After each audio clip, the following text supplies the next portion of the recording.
If you're able to get a customer to meet with you and talk about your services, you are halfway there to closing a deal. There was something about you that made them curious to learn more. However, buying is always an emotional process. Customers can think they're making a logical decision, but at the end of the day, it's how they feel that drives their final answer. In this video, I'm going to dive into how we can elevate our emotional intelligence in meetings. Specifically, I'm going to break it into two parts: understanding and expressing our own emotions, and being empathetic when communicating with our customers.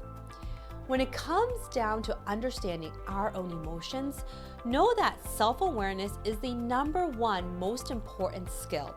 You can sharpen this by listening to the physical sensations that are happening in your body. For example, if the customer is asking you some tough questions and you're feeling your heart rate climb, perhaps you're shifting in your seat, before you even say anything, catch yourself from reacting. Oftentimes, when we're put on the spot, we can react by getting defensive, hurling words, or talking fast. However, you'll want to remember, if the customer is getting angry or frustrated, know that it is not about you. It's their own feelings, and you have to separate the two. Some other tips to keep in mind is before you even react, take a deep breath. Look down to compose yourself, lift your head up, and then make your pointed statement. I call this the down-up point movement, and it is a powerful way to go from reacting to responding thoughtfully. Next, how do you lead with empathy and high emotional intelligence? The answer is social awareness.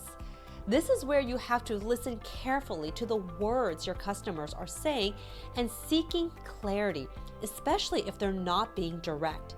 You can do this by asking open-ended questions such as, I want to make sure I understand you correctly. You're concerned about ABC, am I right? Or, I know this is important to you and I can tell you're worried, so I want to be sure to give you the best options. These are empathetic words, and you're labeling the other person's emotions. If you can do that, it can get a customer to open up because they feel seen and heard. Here are the takeaways from this video.